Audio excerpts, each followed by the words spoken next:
And without further ado, I would love to introduce Mary Quicke. She's our cheesemaker for today. Most amazing lady. Mary is, as many of you know, a farmer, cheesemaker, and is the inspiration behind the Academy of Cheese. She drives us to make this happen, and we are making it happen. We have to actually quietly say, we launched officially in May 2017 with the first courses, and we are not far off training 3,000 people. Oh, wow. All about cheese and about amazing cheese. So, and how many countries tracing?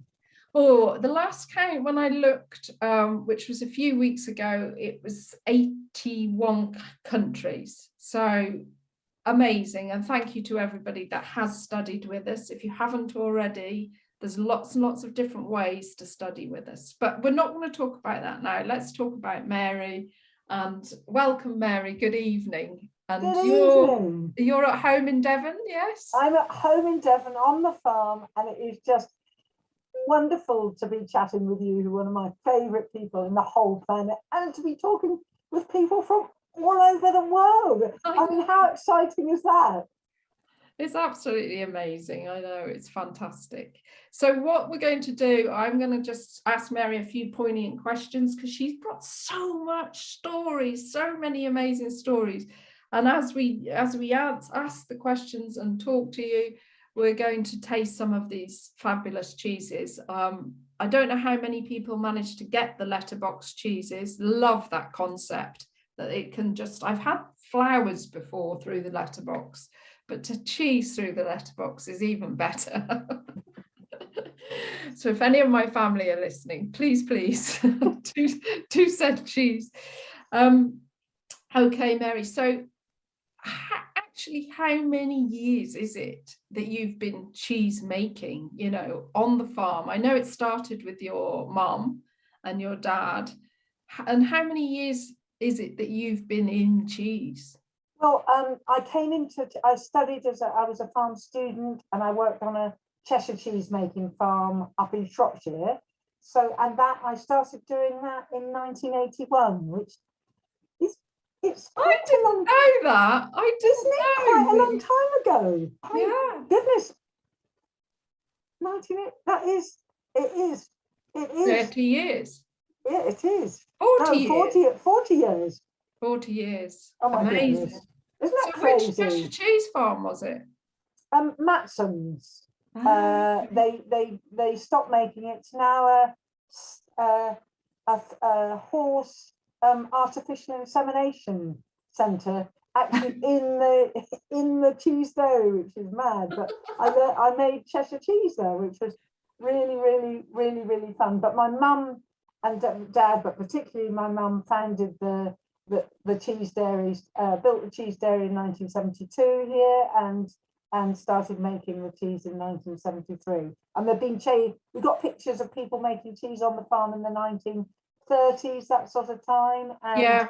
And so cheese would have been made on the farm for a long time, but you know, stopped like so many people did. But we started again in 1972. Yeah, I suppose in the what we would now call the old days, people made cheese on the farm as we would make beans on toast, isn't it? Yeah. That was the thing that they did. It was, and yeah. I think that's very much how it works in New Zealand as well. People make cheese on the kitchen table as that's the norm.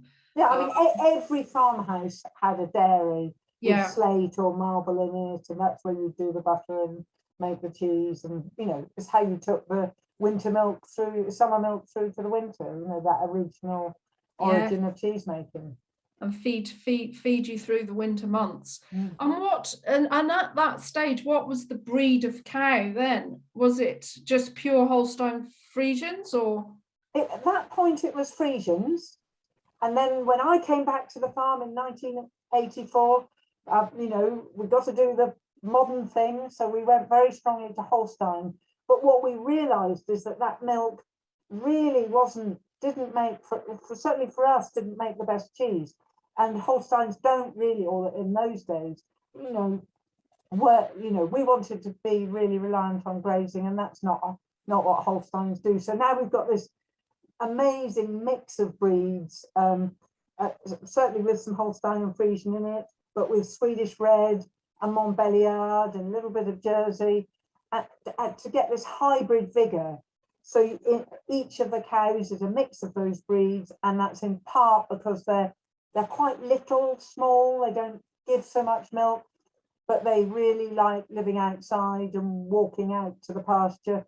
But also the breeds we've chosen are the ones, you know, the Swedish Red tends to give a really small fat, which doesn't oxidize when the cheese ages, and it gives a lovely buttery note to the cheese.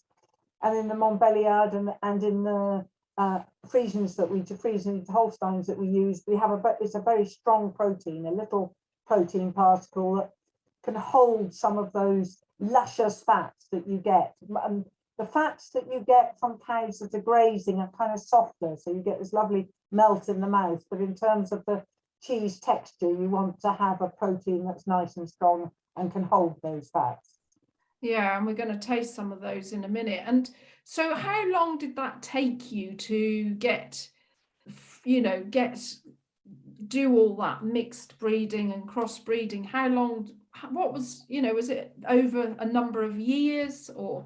We started in 1996. I mean, it broke my dad's heart when I said this herd that pedigree herd we've been building up, and, you know, that we were going to crossbreed, because suddenly, of course, then it's not pedigree. Yes. But they weren't the right cows for our cheese. So I guess, I mean, it's a work in progress. You know, every time we taste the cheese, we say, of those flavours, what is it? Is the milk, the stage of carving, the grazing, the feed, the breed? You know, to what extent is it the breed?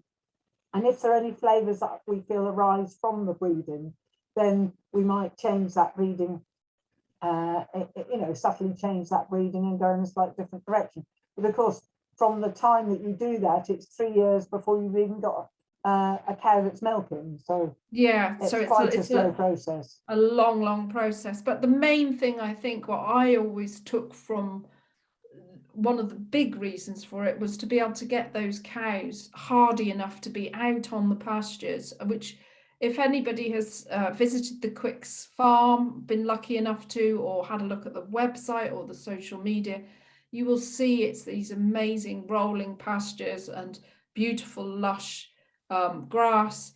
And your aim, Mary, has always been to have the cows out on the grass for as long as possible. So the hardier the cow breed, the longer they could stay out. I mean, last time we spoke about it, it was kind of November that they stayed out to, or do they go in a bit earlier now? Well, they're out till December, really. And last year they went out at the end of January. But you know, that's a very short time inside, isn't it? Yeah. It really is, in terms of you know, in terms of the UK. We've got a question from Claire, actually, which is Claire Lewis, which is relevant. Does Mary think she will ever be in a position to make a raw milk cheese, or is it too risky in your area? Oh, well, we used to make raw milk cheese, you know, and unfortunately at the moment it is just too, well, we couldn't. Our cows are still, you know, reacting to the TB test. You know, obviously we remove those animals when they do react, but yeah, at the moment it's just a bit too risky. Yeah, and it's not great. It's spreading, isn't it, to Somerset now? So yeah. I mean, some of our great raw milk cheesemakers are now pasteurising, unfortunately. Yes, which is very upsetting for them, as it has been for you over so many years, but you've dealt with it and you've worked with the cheese. And I'm just looking at my cheese because it's just amazing. It's sitting here.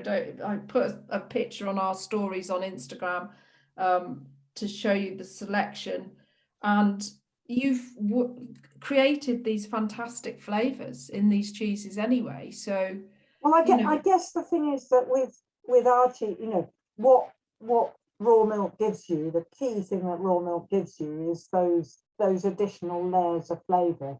And I guess where I'm seeing those layers of flavour coming from, well, maybe we should eat some cheese, but Yeah, let's do it. Let's start. Let's go with the first one. And if oh, let me show you. got Let me show their, you the plate of the cheeses because oops, where can I get that?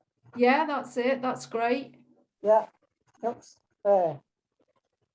I just think they look beautifully on the board. They are. You must be extremely proud. So I guess the first cheese I want to go for is the double Devon, which is Yeah. our take on a double Gloucester.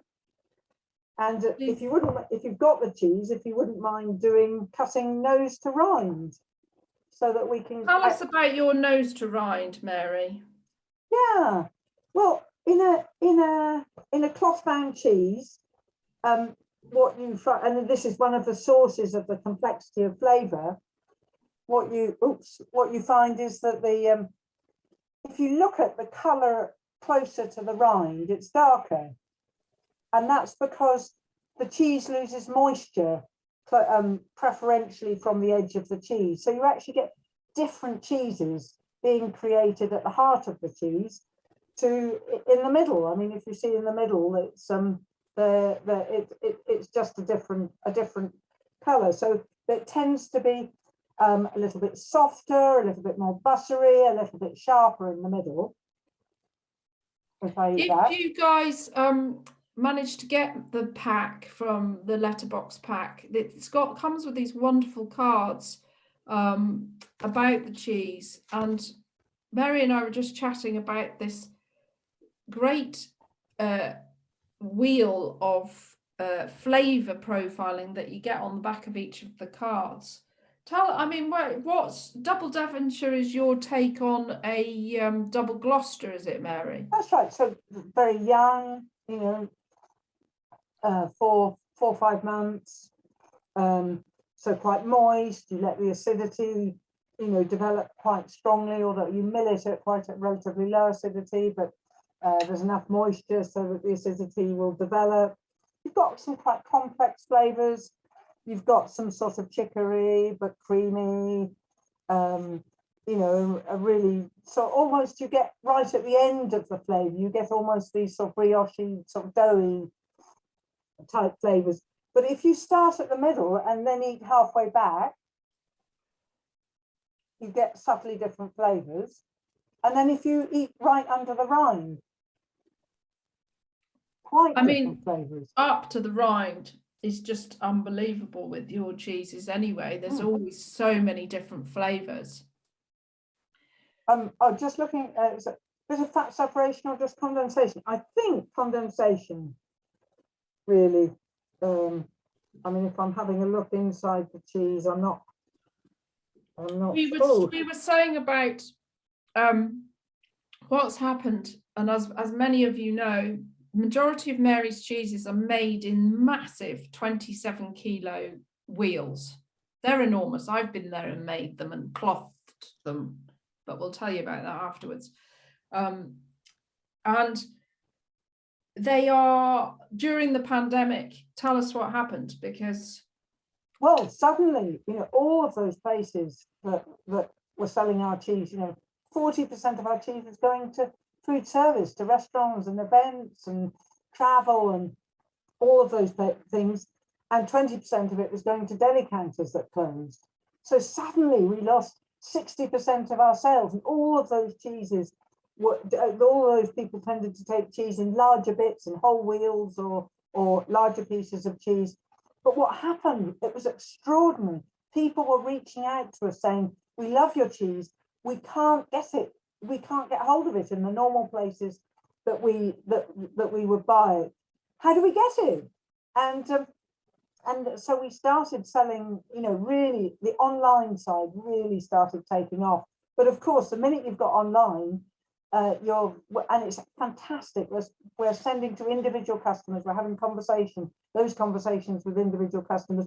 But of course, what happens is people want the cheese in tiny, weeny packs, which then that means that instead of them cutting the packs up in the store or in the restaurant, we have to cut them up. We cut them up here. I mean, that's great. We can tell the story and all of that.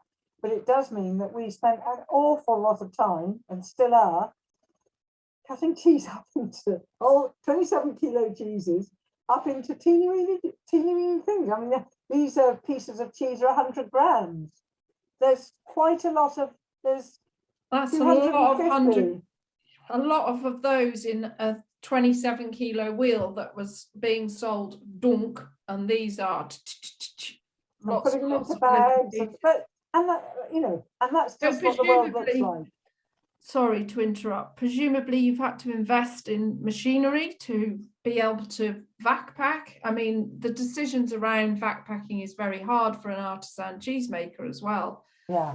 But I think as long as the consumer understands, and the end user, which you've done a brilliant job of educating them, and we're trying to spread that even further, that you get them out of the packs, let that cheese breathe again, isn't it? I mean, it's great in a way because it keeps it in the fridge and it keeps it fresh and gives it a long shelf life, but you've got to get it out. And that's what made me think your question about the fat separation or condensation. Sometimes as the cheese gets used to being out of the vac pack, Yeah. Well, I mean, it takes a little time to accumulate to the yeah. I mean, I'm just trying to see if there still is a little bit of, is that moisture? Is that the question, is that moisture or is that, I don't think it's fat separation. No, mine is a little bit of moisture, but I've taken it from a very cold kitchen pantry into the living room where I'm zooming from. What do you do with the offcuts from machine cutting, is Franco is saying. So, well, we've got this amazing Italian machine. Sorry, I've just put music. Franco, we have an Italian machine. Lovely fascinetti.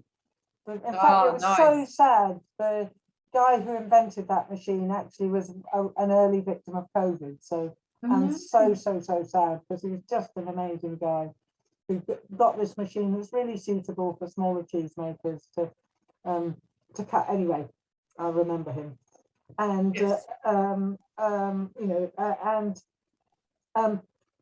in fact, it seems to cut with a lot less. Well, there is a little bit of offcut, and in fact, one of the other extraordinary things is that as food service has started to develop, but there's less labour. People can't afford to have as many staff members, and there aren't people around as well. We're actually being asked to grate cheese into food service, which is amazing. So we're using those offcuts integrated. And you had a deal, didn't you, with offcuts go integrated then, and one of the big bakeries, was it? You had Dale's Bakery. You had some. They were taking your offcuts as well. To make it, I think, a cheese straw recipe, which is, well, it is lovely because it's the Dale's Bakery. Is it cheese straws or cheese biscuit? Anyway, it's really epic. It's very, very, very cheesy, just how a cheese biscuit should be. And definitely no waste, because as many people know, whey is a waste product from cheese production. And at Quicke's, what do you do with your whey? Well, we used to feed it to pigs, sadly. Well, I say sadly because it makes the pigs taste absolutely wonderful, but, poor things. But now it goes, and we return it to the land, and it's a fantastic fertilizer. So the whey and the cow's manure gets returned to the land and grows the crops and grass for the cows to eat, to grow the milk again. So it's a beautiful circle, really. And the butter you make, is that not made? That's made from your milk, but not from the whey. Yeah, it's made from. Sorry, yeah, we certainly take the butter out. And again, that's another Italian machine. That our butter churn's Italian, and we also now, it was hurting people. We were hand rolling the whole job, and now we have got an Italian extruder But we do hand roll them a bit to make them the right And shape. did I see that you'd got goat's butter, milk butter as well? Oh, that is lovely. My Oh, husband, I my haven't husband, tried that yet. yeah, it really melts in your mouth, melts off slightly lower melting point. My husband calls it posh people's lard because it's dead white. But Posh it is, people's lard, I like that. but it just melts in your mouth and it's really delicate goat flavour. I We've absolutely got love it. another question here from Sarah Barber. So she's saying, what temperature should the cheddars be eaten? Should they be brought up to room temperature? Yeah, because I suppose with the block cheddar, many of us will get out a block cheddar that we're going to grate and throw and put into dishes or have on a sandwich. You tend to just take it straight out of the fridge. But Mary will answer this question. Yeah, I mean, the issue is also the room temperature because rooms are often a lot warmer now. So once the cheese starts getting up, 18 to 20 degrees, it starts sweating, which isn't a good look for cheese. So a sort of cool room temperature. So take it out an hour or two before an hour before you serve it, and so it can just sort of temper a bit. I mean, in a way, that's one reason why when you're can we eat some more cheese, Tracy? Yeah. You choose which one, and I'll tell Sarah my top tip. So what I would do is, especially if in the winter time and around Christmas when you are within central heating houses or it's a lot warmer, either get a very clean, fresh tea towel, dampen it, and you can just place that over your cheese platter as it's coming up to temperature, and then that doesn't let it dry out. The other thing, or if you've got some muslin cloth, just damp again, not wet, just damp, and then just stretch that out over your platter. And I've seen that in a few really good restaurants where they haven't got a cheese trolley that's temperature controlled, but they've got a lovely wooden platter, and you can just it just keeps it better than cling film, lets the cheese still breathe, but just lets it quietly come up to temperature as well. Which one are we going for now, Mary? We're going for the goats. Ah, fantastic. Now, this is a wonderful cheese. I think I say it's a wonderful cheese. It was You're allowed to say that. It's created for us by the legendary Val Bynes, who taught most of the new wave of cheesemakers to make cheese. Val Bynes is somewhere in the story, and it's got a lovely. Oh, just smell that. It goes for almost almond. It's sort of gentle goat, but almondy, buttery and almondy. I love that. I can smell caramel. Yeah, like very gentle cooked milk. Yes, cooked milk and caramel. Yeah. It's just the best. For anybody who says they don't like goat's cheese, guys, if they say they don't like goat's cheese, buy some of this for them. And it will, like Mark is saying, this started his goat's cheese journey. Yeah. So and there are, maybe about 1 in 10 of those people who say, I really don't like goat's cheese. This is too goaty for them. But almost everyone else goes, yeah, I love this, which is lovely because, often the ranker flavours of goat, can put people off. But I mean, we're talking about the temperature. I mean, I guess that's one reason why when cheesemakers eat cheese, they'll often fiddle with their food. We do all this, don't we, when we're judging? Yeah, and that's partly about bringing it up to temperature so that when you put it in your mouth, it's warm. And it's a slightly odd thing to do at the dinner table, I will admit.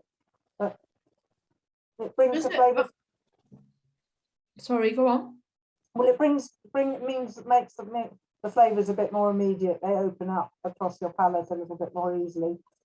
But also it gives you good information about the moisture and the fat and the protein, the balance of moisture, fat, protein, and acidity. And you can tell quite a lot from a cheese by squidging it. It's absolutely divine. It's just it's gorgeous. Franco's asking, is it a crumbly or a hard make?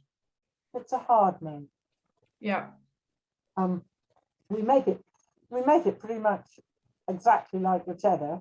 And what Val Bynes Valbines had got this recipe in her head for about 30 years. And when she came to the farm and we said, okay, well, can you think of some interesting things for us to do? Once she got our cheese making where she wanted it. And she said that she'd had this recipe in her head for 30 years and could she try it? So we jumped on her and said, yeah, absolutely, do. So for me, it's a real celebration of one of those amazing ladies of cheese, one of the great ladies of cheese. Yes. So And to Valbines. To Valbines. We'll do a toast with my water. My cup of tea.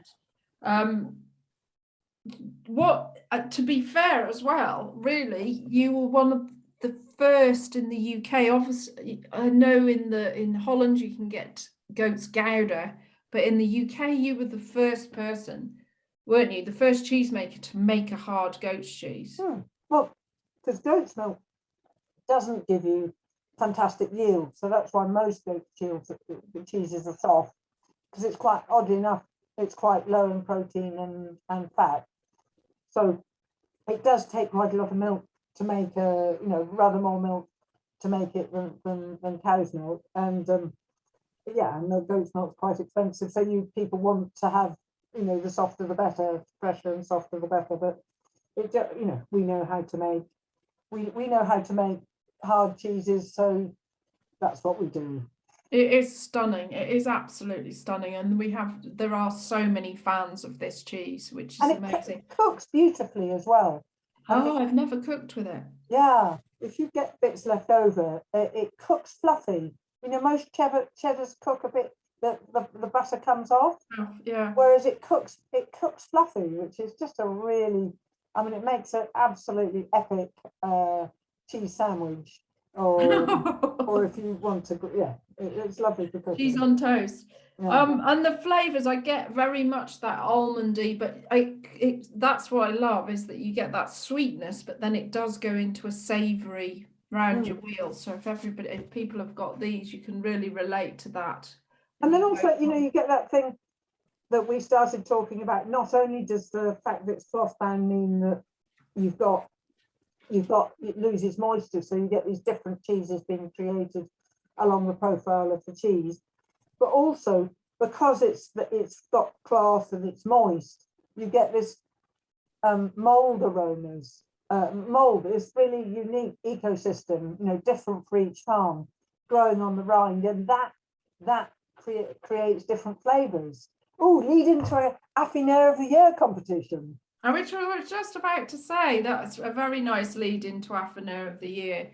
So for those of you that aren't aware, Mary's fantastic sales guy, Patrick, came up with this idea that we should be celebrating affinage and maturing of cheeses.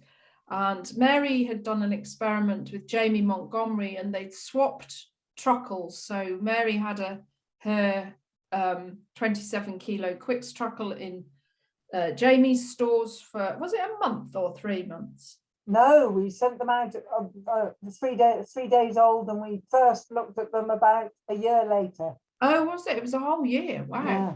And Mary had Jamie's truckle in her maturing rooms.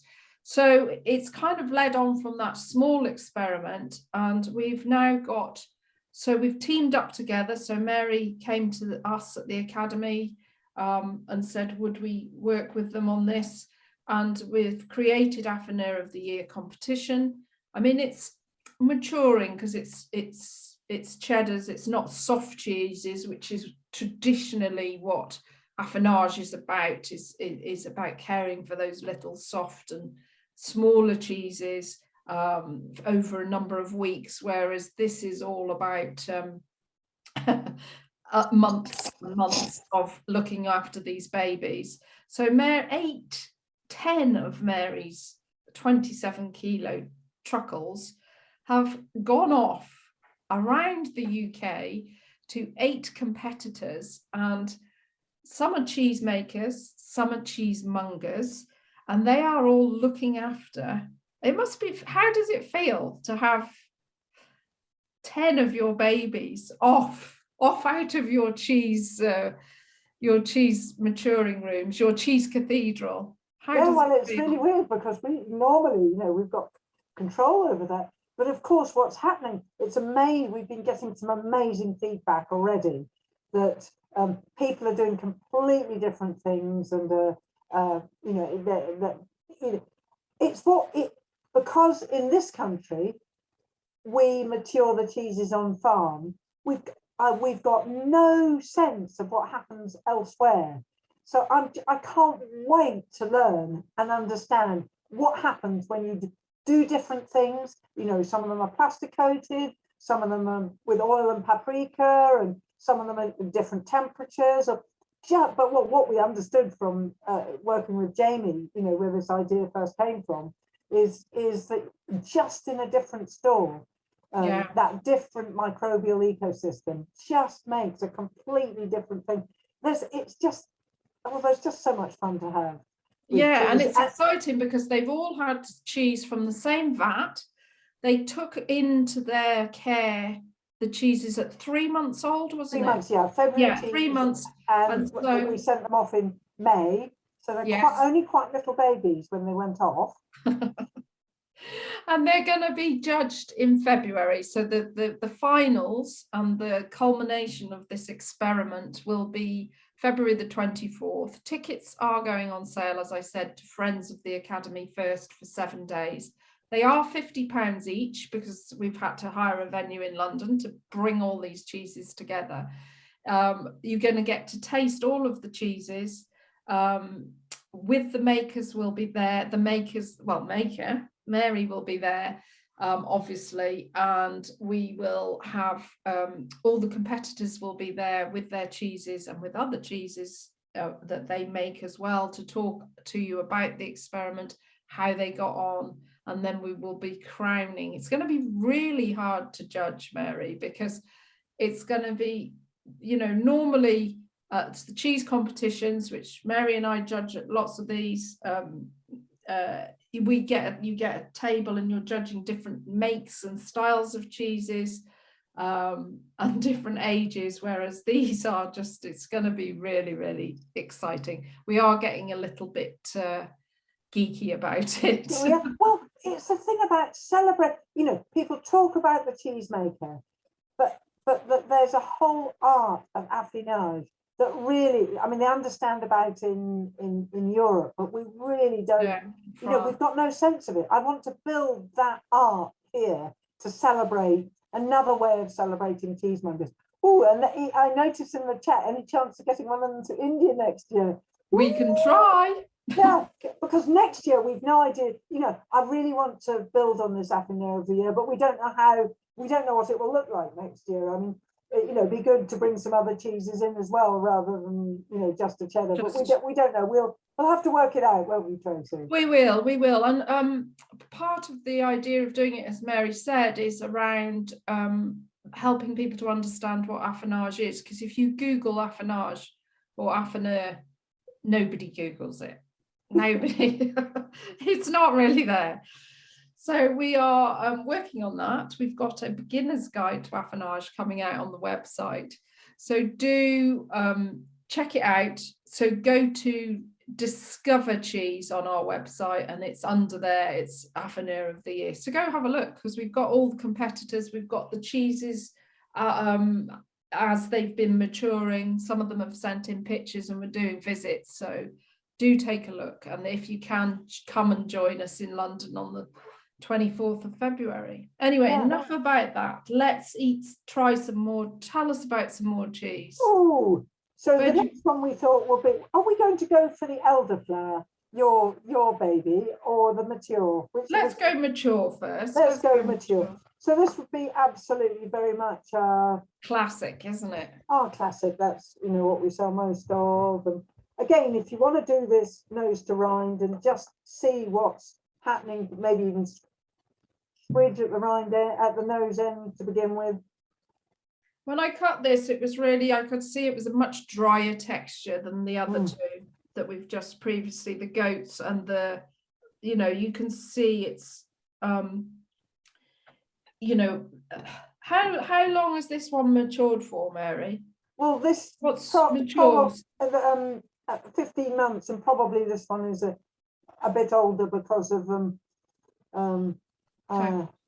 that naughty Uncle COVID. You know, had us you know, obviously cheese sales drop, but what you've got is you know, those, when we're grading the cheese at 12 months, we're looking for the different expression of the different flavour families, which is, you know, there's the sharp, grassy, oniony, and then you've got the buttery, caramelly, and then you've got the brothy, meaty umami. And we're looking in all of our cheeses a really nice balance of all of those 3 levels of flavour. And obviously this amazing, well, I think it's amazing, development of cheese changes in the flavour of the cheese as you get closer to the rind. Oh, that is absolutely divine. That is so good at the moment. That is amazing. And it's got a beautiful, epic, beautiful texture. You get the brothy, you get the meaty, it's just absolutely delicious. I haven't got to the rind yet because a big flavour of yours on the Quicke's cheddar at the rind is that horseradish, wasabi, real vegetal, isn't it? And I love that as well. But I'm just, oh, that's so Moorish. You could keep going back for that. And then some nice, a bit more buttery, closer to the nose, you know. So we've got that. So someone's asking, is it white mold or crystals of salt on the rind? On the rind? Yeah, on the actual rind, it's neither. It's the molds from the. Do you want to explain a little bit about cloth bounding the cheeses, Mary? Yeah. And then I can eat this cheese. So when we make the cheese, it's in press for 3 days to have it consolidate and lose a little bit of moisture, lose a little bit of temperature, and then at the end of the 3rd day, we so it's been 2 days in press. Then we'll put it into its cloth, and then on the following day we'll take that out and and we put it back in its mold so it sort of seats the cloth, and then put that onto the shelf. Still quite delicate, looks absolutely beautiful. You know, white glowing things they are. The babies look absolutely incredible. And then over the next month, and by the end of the first month, there'll be little specks of mold growing on that. And what's happening is that the cheese is losing moisture, but gaining these incredible flavours that are really, really specific to our place. And the cheeses look really, really beautiful. I mean, different patterns. Again, go and look at the Affair of the Year website, because it does. I mean, these have obviously been stripped of the cloth to cut the cheese ready for sale, but you can still see some molds on there that have gone through to the rind. But it's beautifully clean as well. Those funky, some pretty funky colours. I mean, different colours. And there will occasionally, I mean, it's a fault, but there will be occasionally a little bit of mould incursion, and you know, we'll allow a little bit to, you know, so inch in. Unsatisfied lady. It's just, you know, they are. I mean, it's an art in itself, actually clothing the cheeses. Because I went to Quicke's when we were developing the elderflower cheddar to make it and to cloth bind it, and I've got a textiles background, and I absolutely love doing it because it was wrapping, and there's art to it, isn't it, of wrapping this muslin cloth over the cheeses, getting it right. They have a hat, and then they have the sides, and just making sure that there's not too much cloth. And it is a really old artisan skill, isn't it? And you get into a rhythm. It's quite therapeutic almost. Yes, I found it. I love it. Zen aspect. Well, should we talk? Let's talk about the elderflower cheese. Well, can I ask you a couple of questions first? So Sarah Barber is saying, What are your favourite pairings with mature cheddar, Mary? And like cracker type chutney or beverage?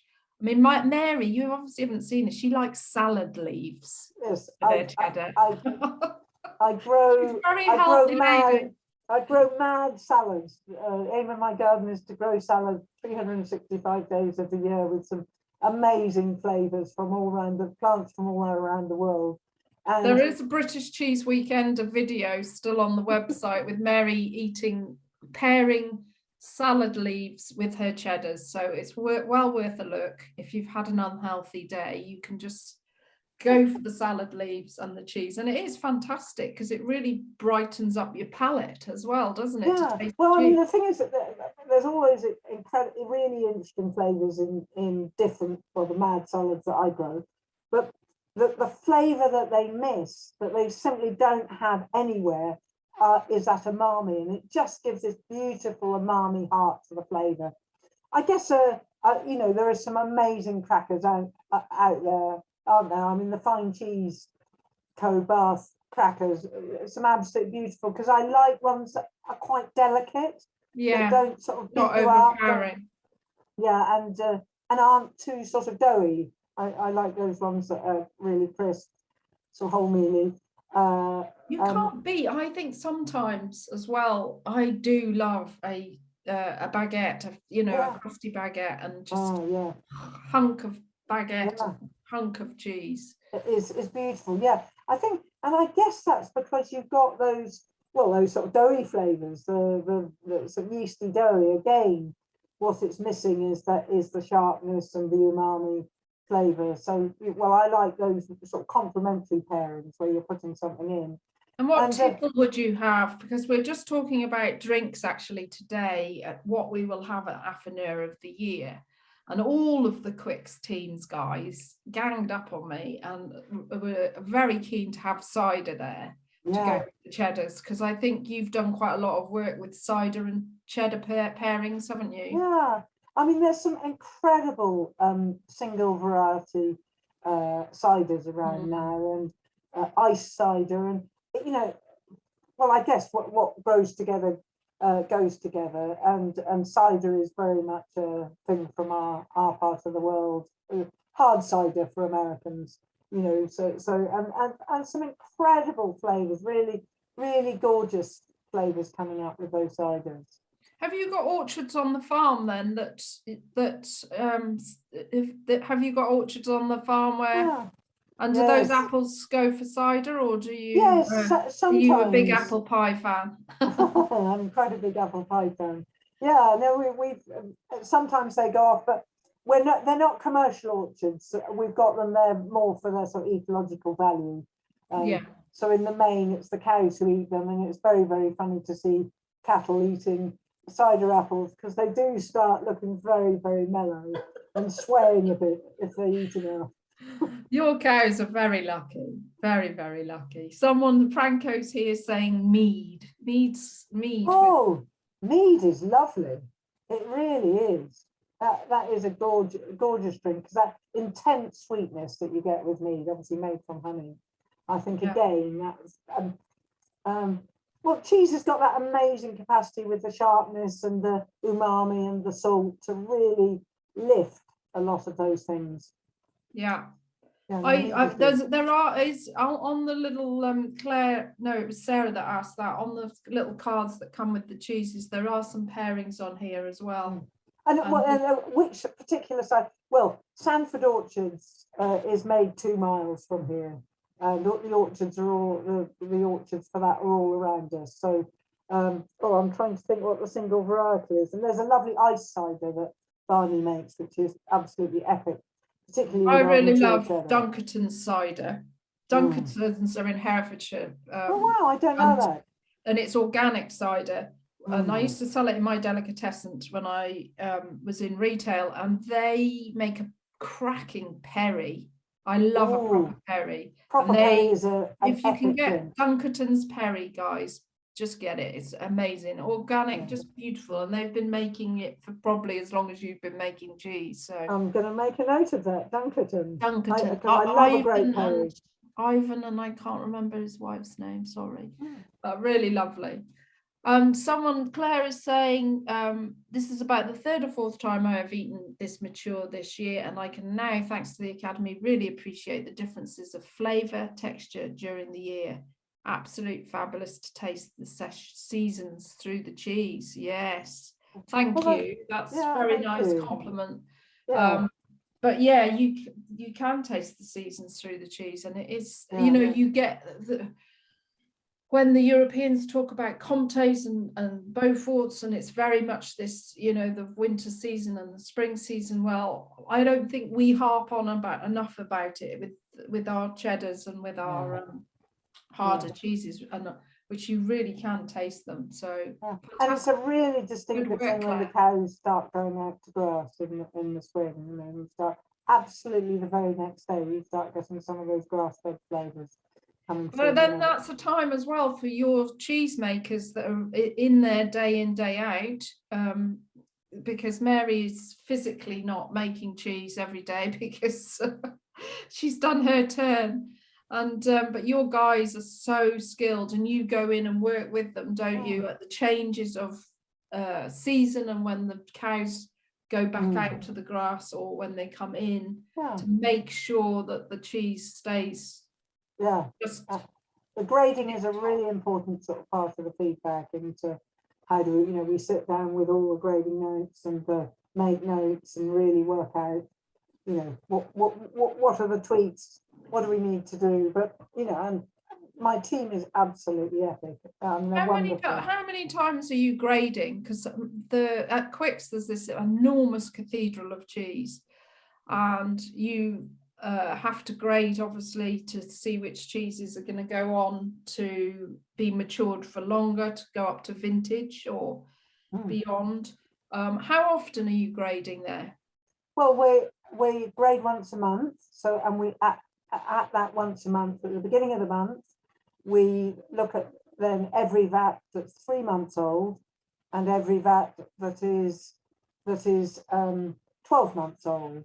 And at 3 months, we're looking to really start defining the flavours. And it's interesting, actually, since we've been doing that, how many of the flavours that show up at 12 months we can actually detect at 3 months. So I'm really proud of our team that we're developing those skills, and but also feedback to manufacture, feedback to the dairy, to the herdsman. You know, what's happening on the grass, what's happening with the cows.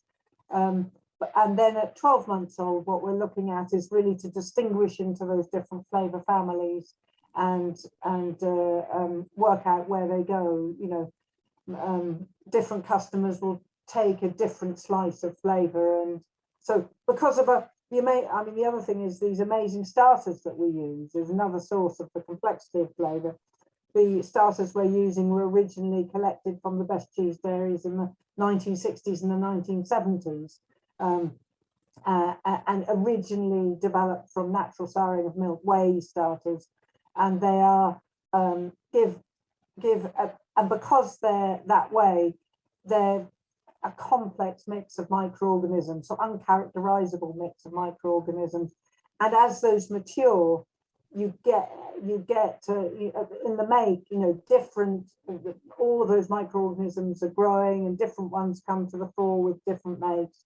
And so in the cheese that results, you do get this tremendous complexity of flavour, as opposed to an industrial starter, which is, you know, 2 or 3 bugs and it's, you know, pretty much the same hit every time. So not only in the flavour of each individual cheese are there these different layers of flavour, but actually there are differences in the flavour. You know, they're all within the Quicke's window, but you know, we want to, you know, some customers want more that frothy flavour and some want the grassy flavour, and you some know, want the horseradish and the spicy, don't they? Sarah's asking again, differences between mature, extra and vintage, which is the length of maturation. It's the maturation, but for mature we're looking for, you know, it's just got to be a good cheese. For extra mature, it's got to be a really good expression of those 3 flavour families. You know, the grassy, oniony, sharp, the buttery caramelly and the meaty brothy umami. It's got to be all of those in balance, and also with a body that will age on. And then the vintage, we tend to, it has to be all of those flavours, but actually leading with the sort of what we call complex caramel. There's some slightly more caramelly notes that some of the starters we don't use. Yeah. So if you like a sweeter flavour profile of your cheeses, or you've got a sweeter palate, you would go more for the vintage then, because I do prefer, I'm not a sweetie person, and I prefer the mature. Yeah, and the vintage is, I mean, lots of people get those sweet notes from using Helveticus starter. This doesn't have Helveticus in it. It's just that's one of those just that mix of bugs. It's a particular starter that gives it most, but lots of the starters will give it on their day to come up with these slightly more caramelly notes. And I've come and done grading, or watched you guys do grading, and it's very intense. If any, do you ever do that for the public? Because I know that you have, well, before the pandemic, you had farm open days, didn't you? Or cheese making open days for people to come and see what's going on. I mean, grading is it's just an amazing skill. Alongside affinage and maturing the cheeses, it's incredible, because you're trying to, when you're tasting it and you core it with the iron, and you all stand around and taste it, and you have this mathematical graphs and numbers, and it's at 12 months you're saying, will that be good enough to go on to be matured another 12 18 months, aren't you? Yeah, that's right. And is that something you can learn, or it's just practice and well, and also having a vocabulary, which is where the Academy of Cheese, the structured approach to tasting, really helps, so that we've got the same words. Our team have all got the same words that we can use, so that we can have a conversation. And it is distinguishing out the different pieces of the flavour, where they're hitting, and also from the texture. Has it got the body to mature on, or will the acidity come to the fore too much and start to drown the other flavours? It's just that. So it's so I have much great fun. admiration for the graders, because that is a real skill. Well, it's just a real high point in my month. I bet. It's just and of course, by the time you've eaten all that cheese, you start to understand the way that cheese does have a sort of you feel almost a little bit, the day looks very bright when you come out of the store. A little bit of a buzz. Yeah. Shall we try the elderflower then? Yeah. I've known Mary for many, many, many years, way before Academy of Cheese. From back in my deli days, and I used to sell Mary's cheese in my deli, and then met her at various events and awards, and then there was selling your cheese and sampling it in Whole Foods and Harrods and Selfridges for many years. And I'd had an idea that the citric flavour that you get in cheese, and that sort of lemony in a back in the day, not so much now, lots of brothy and lots of should work really well with elderflower. So every time I saw Mary at an event, I used to say, so can we make some elderflower cheese? And I went, oh, Tracy, no, don't do it to me. She'd just try and run and hide away from me. And eventually she gave in. You tell her how it developed. Yeah, well, we thought, we've just got to get Tracy off our back, So we bought some elderflower. It's used for brewing, those little flecks elderflower, and we actually have to sieve the elderflower, so it's just the idea is it's just the petals. As you can see, there are a little bit more than just the petals in there in the flecks, but in the main, it's just the petals. And it's got, Right. it's got this lovely buttery and elderflowery flavour. To And begin with, we didn't put it through the cheese though, did you? So Malcolm was helping to develop this, wasn't he, in the cheese room? And they, to begin with, do you remember we coated, well, you did, I just stood back, coated the truckles, and they were the smaller size, weren't they? What size was it? The 1.8 for yeah, yeah, and just the 1.8. Yeah. 1.8 kilos. Yeah. So we just coated it with the flowers and sent it off to the maturing rooms to mature. But we weren't really happy, were we? It didn't make that much of a difference. And and there's elderflowers everywhere, so we thought that wouldn't be very popular in the counter. So we started mixing it in at the same point as we mixed the salt in, and I'm really pleased. You know, I think it's what we were looking, and then we did experiments with different amounts of elderflower to put into the cheese. And what we wanted was that when you tasted it, you really couldn't tell the difference where the aromatics of the elderflower ended and the butteriness of the cheese started.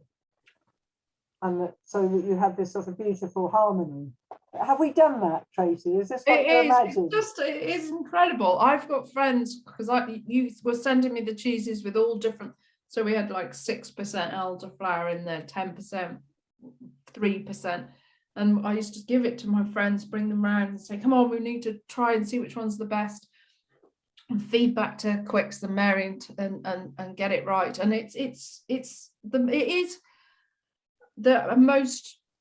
a bit of a Marmite cheese, isn't it? Because you do get people that really either love it or hate it. And when I was sampling it in stores in London, and I would have no connection to it, just standing there sampling away. As soon as you told men it was an elderflower, had elderflower in it, they went, oh no, don't like that. And all the women were, oh, it's lovely, it's beautiful, a bit like elderflower champagne, I suppose. It was amazing. But it was very much, that aside, it was a 50-50 split of people loved it or hated it. But now, how much are you selling to America? Well, it's what's extraordinary is Americans who don't grow, I believe elderflower isn't grown, it doesn't grow in America. And people are going absolutely crazy for it. And we've just finished making 427 kilo cheeses to go off to an order in for sort of Easter time. And the question on, do you grow elderflower on the farm, seems a lot of work to harvest and prepare and go in the cheese. Absolutely, we do grow elderflower on the farm, but we need quite a lot of it. It takes a lot of flour. You do know. And also, I mean, I did try and harvest some, but you have to dry it because otherwise the elderflower petals start turning into sort of silage, which again is not a good look for, so we now buy dried elderflowers. I love it's got that acidity. It's got an acidity, but it's got a savouriness. But then it's got, like you say, the buttery. I don't know if anybody's got it to try. What's the vote in the audience of people that? No, it grows in Canada. We harvest it wild usually. Oh, okay. So it must grow in the States then as well. Yeah. Oh, and just as a question that I don't want to step over, the Quicks use regenerative farming. So partially, we don't have pasture for life certification, but we're really keen. I mean, I think that's because, perhaps we don't see that's an amazing thing, and it really highlighted, the value of grazing, but we don't happen to have that. I guess we're on a pathway to regenerative farming. Regenerative farming is very much, continual cover of grass, very much sort of permanent grass, continual covering of with continually growing roots, and working with nature, and lots with permanent grass. So we're really quite close. And obviously we're also really, really interested in increasing our soil organic matter, because that's the heart of making soils work beautifully, but it's also the heart of us absorbing as much carbon dioxide from the air and putting it down in the soil where it makes the soils work better. So So we're You kind of have always been doing that, Mary, though. yeah, Because you've and we've got to do more, you know. yeah, but you've This is the always game. really been doing that because you have such an big area that you can move the cows around, haven't you? That Yeah. Well, and obviously, permanent grass is absolutely permanent grass absorbs nearly as much um, carbon dioxide out of the air as woodland does, and it's true that about half of our farm, or half of our land area is woodland. So actually, when you look at the carbon intensity in our milk, we're lower than rice milk. yeah. I was really excited about, and my aim is that we should be net zero by 2030, and in the main we're thinking we're going to get that from soil organic matter, and we're also doing something on the methane side with the cows on the capturing their methane from their manure, and also looking to do something on the feed with that. But the feed thing is we haven't got the answer to that yet. No, I saw that Fen Farm are actually using the cow manure to heat up some of the cheese making, or use it as a generating heater. I think they're doing a trial, aren't they, with one of the machine manufacturers? So I'm sure that's going to come. I think we're doing the same. Yes, we're on the same trial pathway as them. That's fantastic. I mean, Yeah. that's the great thing. I know you guys have always worked really hard. I don't know if people follow Quicks on social media, but there's often pictures of Mary modelling wellies quite a bit these days, but often with rulers, grass measuring, making sure the grass is the right length before the cows go back on, don't you? It's, you know, you're on it and always have been. I mean, you're a farmer primarily. Yeah, well, and there's just the thing about seaweed. Yeah, I mean, the seaweed thing's really, really interesting because it looked like seaweed was a tremendous answer to be able to reduce methane. What there is the potential for perhaps if you feed the cows seaweed, it's not clear, but those cows might be emitting more methyl bromide, which is a really destructive of the ozone layer. So I'm kind of holding back and not wanting to leap in any particular direction until we've got the scientists saying it, because it'd be really stupid to do something that was inappropriate. So and I wasn't actually making an improvement, and we thought it was. So no, where we just need to. This is where another time where we need our scientists as well. We're going to start to sort of close up now, but I do have to just ask you this. How did it feel when you received that letter saying that you were going to be given an MBE? I don't know if many people know that Mary has an MBE. How did it feel? Did you scream like that? I don't know what I did, but it was an amazing honour. And the interesting thing was that, you're not meant to tell anyone, so that was really difficult as well. You have about 3 months where you're not allowed to say anything, once you've accepted it, but it was for services to farming, and there's some stuff I've done in farming which I can see, okay. But then when I went up to Buckingham Palace to actually receive it from Prince Charles, he said, no. Mary's got this for cheese making. So I felt really kind of honoured that there were 2 directions that I might have got this for. So that's fantastic. No, congratulations, and it's amazing. You're just so well deserved for everything that you do for farming, for cheese, and for the Academy of Cheese.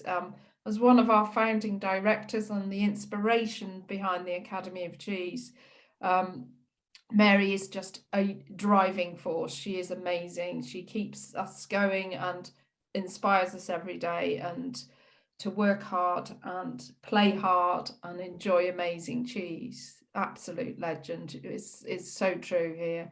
Someone's asking, saying, are you tasting the oak smoked?